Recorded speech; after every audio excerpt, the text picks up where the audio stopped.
صحیح بخاری حدیث نمبر 7۔ ہرقل شاہ روم نے قریش کے قافلے میں ایک آدمی بلانے کو بھیجا، اور اس وقت یہ لوگ تجارت کے لیے ملک شام گئے ہوئے تھے، اور یہ وہ زمانہ تھا جب رسول اللہ صلی اللہ علیہ وسلم نے قریش اور ابو سفیان سے ایک وقتی عہد کیا ہوا تھا۔ جب ابو سفیان اور دوسرے لوگ ہرقل کے پاس ایلیا پہنچے جہاں ہرقل نے دربار طلب کیا تھا، اس کے گرد روم کے بڑے بڑے لوگ، علماء، وزراء و امراء بیٹھے ہوئے تھے۔ ہرقل نے ان کو اور اپنے ترجمان کو بلوایا، پھر ان سے پوچھا کہ تم میں سے کون شخص مدعی رسالت کا زیادہ قریبی عزیز ہے؟ ابو سفیان کہتے ہیں کہ میں بول اٹھا کہ میں اس کا سب سے زیادہ قریبی رشتہ دار ہوں۔ یہ سن کر ہرقل نے حکم دیا کہ اس ابو سفیان کو میرے قریب لا کر بٹھاؤ اور اس کے ساتھیوں کو اس کی پیٹھ کے پیچھے بٹھا دو۔ پھر اپنے ترجمان سے کہا کہ ان لوگوں سے کہہ دو کہ میں ابو سفیان سے اس شخص یعنی محمد صلی اللہ علیہ وسلم کے حالات پوچھتا ہوں، اگر یہ مجھ سے کسی بات میں جھوٹ بول دے تو تم اس کا جھوٹ ظاہر کر دینا۔ ابو سفیان کا قول ہے کہ خدا کی قسم اگر مجھے یہ غیرت نہ آتی کہ یہ لوگ مجھ کو جھٹلائیں گے تو میں آپ صلی اللہ علیہ وسلم کی نسبت ضرور غلط گوئی سے کام لیتا۔ خیر، پہلی بات جو ہرقل نے مجھ سے پوچھی وہ یہ کہ اس شخص کا خاندان تم لوگوں میں کیسا ہے؟ میں نے کہا وہ تو بڑے اونچے عالی نسب والے ہیں۔ کہنے لگا اس سے پہلے بھی کسی نے تم لوگوں میں ایسی بات کہی تھی؟ میں نے کہا نہیں۔ کہنے لگا اچھا اس کے بڑوں میں کوئی بادشاہ ہوا ہے؟ میں نے کہا نہیں۔ پھر اس نے کہا بڑے لوگوں نے اس کی پیروی اختیار کی ہے یا کمزوروں نے؟ میں نے کہا نہیں، کمزوروں نے۔ پھر کہنے لگا اس کے تابعدار روز بڑھتے جاتے ہیں یا کوئی ساتھی پھر بھی جاتا ہے؟ میں نے کہا نہیں۔ کہنے لگا کیا اپنے اس دعوی نبوت سے پہلے کبھی کسی بھی موقع پر اس نے جھوٹ بولا ہے؟ میں نے کہا نہیں، اور اب ہماری اس سے صلح کی ایک مقررہ مدت ٹھہری ہوئی ہے، معلوم نہیں وہ اس میں کیا کرنے والا ہے۔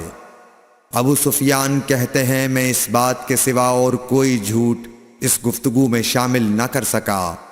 ہرقل نے کہا کیا تمہاری اس سے کبھی لڑائی بھی ہوئی ہے؟ ہم نے کہا کہ ہاں۔ بولا پھر تمہاری اور اس کی جنگ کا کیا حال ہوتا ہے؟ میں نے کہا لڑائی ڈول کی طرح ہے، کبھی وہ ہم سے میدان جنگ جیت لیتے ہیں اور کبھی ہم ان سے جیت لیتے ہیں۔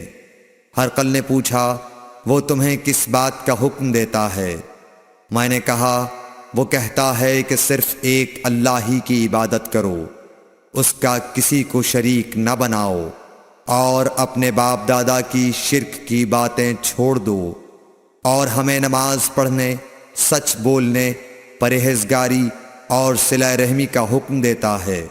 یہ سب سن کر پھر ہرقل نے اپنے ترجمان سے کہا کہ ابو سفیان سے کہہ دے کہ میں نے تم سے اس کا نسب پوچھا تو تم نے کہا کہ وہ ہم سے عالی نسب ہے، اور پیغمبر اپنی قوم میں عالی نسب ہی بھیجے جایا کرتے ہیں۔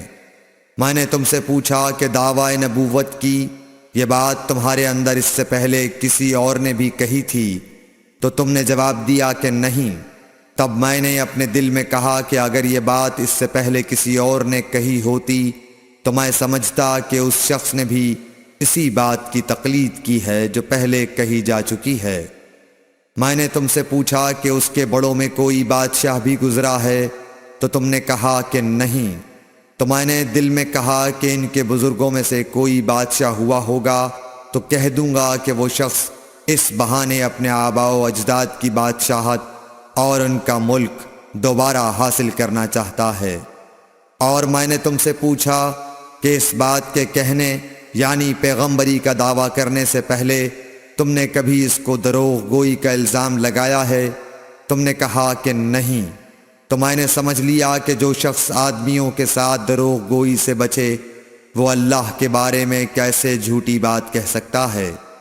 اور میں نے تم سے پوچھا کہ بڑے لوگ اس کے پیرو ہوتے ہیں یا کمزور آدمی؟ تم نے کہا کمزوروں نے اس کی اتباع کی ہے، تو دراصل یہی لوگ پیغمبروں کے متبعین ہوتے ہیں۔ اور میں نے تم سے پوچھا کہ اس کے ساتھی بڑھ رہے ہیں یا کم ہو رہے ہیں؟ تم نے کہا کہ وہ بڑھ رہے ہیں، اور ایمان کی کیفیت یہی ہوتی ہے حتیٰ کہ وہ کامل ہو جاتا ہے۔ اور میں نے تم سے پوچھا کہ آیا کوئی شخص اس کے دین سے ناخوش ہو کر مرتد بھی ہو جاتا ہے؟ تم نے کہا نہیں۔ تو ایمان کی خاصیت بھی یہی ہے، جن کے دلوں میں اس کی مسرت رچ بس جائے وہ اس سے لوٹا نہیں کرتے۔ اور میں نے تم سے پوچھا کہ آیا وہ کبھی عہد شکنی کرتے ہیں؟ تم نے کہا نہیں۔ پیغمبروں کا یہی حال ہوتا ہے، وہ عہد کی خلاف ورزی نہیں کرتے۔ اور میں نے تم سے کہا کہ وہ تم سے کس چیز کے لیے کہتے ہیں؟ تم نے کہا کہ وہ ہمیں حکم دیتے ہیں کہ اللہ کی عبادت کرو، اس کے ساتھ کسی کو شریک نہ ٹھہراؤ، اور تمہیں بتوں کی پرستش سے روکتے ہیں، سچ بولنے اور پرہیزگاری کا حکم دیتے ہیں۔ لہٰذا اگر یہ باتیں جو تم کہہ رہے ہو سچ ہیں تو ان قریب وہ اس جگہ کا مالک ہو جائے گا کہ جہاں میرے یہ دونوں پاؤں ہیں۔ مجھے معلوم تھا کہ وہ پیغمبر آنے والا ہے، مگر مجھے یہ معلوم نہیں تھا کہ وہ تمہارے اندر ہوگا۔ اگر میں جانتا کہ اس تک پہنچ سکوں گا تو اس سے ملنے کے لیے ہر تکلیف گوارا کرتا۔ اگر میں اس کے پاس ہوتا تو اس کے پاؤں دھوتا۔ ہرقل نے رسول اللہ صلی اللہ علیہ وسلم کا وہ خط منگایا جو آپ نے وحیہ کلبی رضی اللہ تعالیٰ عنہ کے ذریعے حاکم بصرہ کے پاس بھیجا تھا، اور اس نے وہ ہرقل کے پاس بھیج دیا تھا۔ پھر اس کو پڑھا تو اس میں لکھا تھا، اللہ کے نام کے ساتھ جو نہایت مہربان اور رحم والا ہے۔ اللہ کے بندے اور اس کے پیغمبر محمد صلی اللہ علیہ وسلم کی طرف سے یہ خط ہے شاہ روم کے لیے۔ اس شخص پر سلام ہو جو ہدایت کی پیروی کرے۔ اس کے بعد میں آپ کے سامنے دعوت اسلام پیش کرتا ہوں۔ اگر آپ اسلام لے آئیں گے تو دین و دنیا میں سلامتی نصیب ہوگی، اللہ آپ کو دوہرا ثواب دے گا۔ اور اگر آپ میری دعوت سے روگردانی کریں گے تو آپ کی رعایا کا گناہ بھی آپ ہی پر ہوگا۔ اور اے اہل کتاب، ایک ایسی بات پر آ جاؤ جو ہمارے اور تمہارے درمیان یکساں ہے، وہ یہ کہ ہم اللہ کے سوا کسی کی عبادت نہ کریں اور کسی کو اس کا شریک نہ ٹھہرائیں، اور نہ ہم میں سے کوئی کسی کو خدا کے سوا اپنا رب بنائے۔ پھر اگر وہ اہل کتاب اس کتاب سے منہ پھیر لیں تو مسلمانوں، تم ان سے کہہ دو کہ تم مانو یا نہ مانو، ہم ایک خدا کے اطاعت گزار ہیں۔ ابو سفیان کہتے ہیں، جب ہرقل نے جو کچھ کہنا تھا کہہ دیا اور خط پڑھ کر فارغ ہوا تو اس کے ارد گرد بہت شور و غوغا ہوا، بہت سی آوازیں اٹھیں اور ہمیں باہر نکال دیا گیا۔ تب میں نے اپنے ساتھیوں سے کہا کہ ابو کبشہ کے بیٹے حضرت صلی اللہ علیہ وسلم کا معاملہ تو بہت بڑھ گیا۔ دیکھو تو اس سے بنی اصفر روم کا بادشاہ بھی ڈرتا ہے۔ مجھے اس وقت سے اس بات کا یقین ہو گیا کہ حضور صلی اللہ علیہ وسلم ان قریب غالب ہو کر رہیں گے، حتیٰ کہ اللہ نے مجھے مسلمان کر دیا۔ راوی کا بیان ہے کہ ابن ناطور ایلیا کا حاکم ہرقل کا مصاحب اور شام کے نصارہ کا لاٹ پادری بیان کرتا تھا کہ ہرقل جب ایلیا آیا ایک دن صبح کو پریشان اٹھا تو اس کے درباریوں نے دریافت کیا کہ آج ہم آپ کی حالت بدلی ہوئی پاتے ہیں، کیا وجہ ہے؟ ابن ناطور کا بیان ہے کہ ہرقل نجومی تھا، علم نجوم میں وہ پوری مہارت رکھتا تھا۔ اس نے اپنے ہم نشینوں کو بتایا کہ میں نے آج رات ستاروں پر نظر ڈالی تو دیکھا کہ ختنہ کرنے والوں کا بادشاہ ہمارے ملک پر غالب آ گیا ہے۔ بھلا اس زمانے میں کون لوگ ختنہ کرتے ہیں؟ انہوں نے کہا کہ یہود کے سوا کوئی ختنہ نہیں کرتا، سو ان کی وجہ سے پریشان نہ ہوں۔ سلطنت کے تمام شہروں میں یہ حکم لکھ بھیجیے کہ وہاں جتنے یہودی ہوں سب قتل کر دیے جائیں۔ وہ لوگ انہی باتوں میں مشغول تھے کہ ہرقل کے پاس ایک آدمی لایا گیا جسے شاہ غسان نے بھیجا تھا۔ اس نے رسول اللہ صلی اللہ علیہ وسلم کے حالات بیان کیے۔ جب ہرقل نے سارے حالات سن لیے تو کہا کہ جا کر دیکھو وہ ختنہ کیے ہوئے ہے یا نہیں۔ انہوں نے اسے دیکھا تو بتلایا کہ وہ ختنہ کیا ہوا ہے۔ ہرقل نے جب اس شخص سے عرب کے بارے میں پوچھا تو اس نے بتلایا کہ وہ ختنہ کرتے ہیں۔ تب ہرقل نے کہا کہ یہی محمد صلی اللہ علیہ وسلم اس امت کے بادشاہ ہیں جو پیدا ہو چکے ہیں۔ پھر اس نے اپنے ایک دوست کو رومیہ خط لکھا اور وہ بھی علم نجوم میں ہرقل کی طرح ماہر تھا۔ پھر وہاں سے ہرقل حمص چلا گیا۔ ابھی حمص سے نکلا نہیں تھا کہ اس کے دوست کا خط اس کے جواب میں آ گیا۔ اس کی رائے بھی حضور صلی اللہ علیہ وسلم کے ظہور کے بارے میں ہرقل کے موافق تھی کہ محمد صلی اللہ علیہ وسلم واقعی پیغمبر ہیں۔ اس کے بعد ہرقل نے روم کے بڑے آدمیوں کو اپنے حمص کے محل میں طلب کیا اور اس کے حکم سے محل کے دروازے بند کر لیے گئے۔ پھر وہ اپنے خاص محل سے باہر آیا اور کہا، اے روم والو، کیا ہدایت اور کامیابی میں کچھ حصہ تمہارے لیے بھی ہے؟ اگر تم اپنی سلطنت کی بقا چاہتے ہو تو پھر اس نبی صلی اللہ علیہ وسلم کی بیعت کر لو اور مسلمان ہو جاؤ۔ یہ سننا تھا کہ پھر لوگ وحشی گدھوں کی طرح دروازوں کی طرف دوڑے مگر انہیں بند پایا۔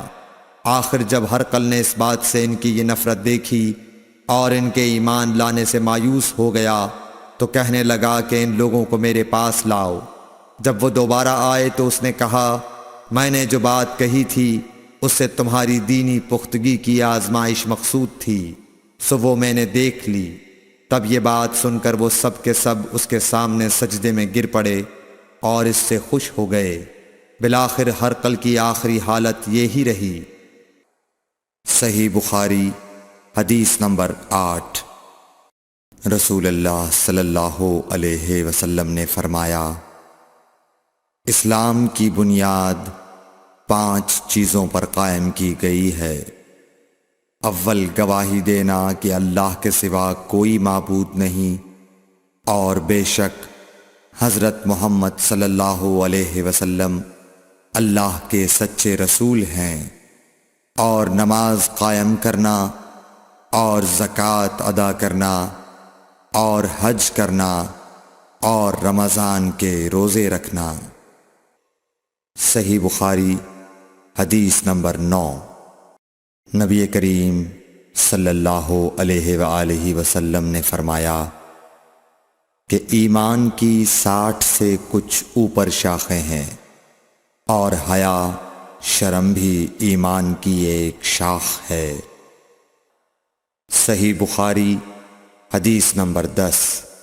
حضرت محمد مصطفیٰ صلی اللہ علیہ وآلہ وسلم نے فرمایا، مسلمان وہ ہے جس کی زبان اور ہاتھ سے مسلمان بچے رہیں، اور مہاجر وہ ہے جو ان کاموں کو چھوڑ دے جن سے اللہ نے منع فرمایا۔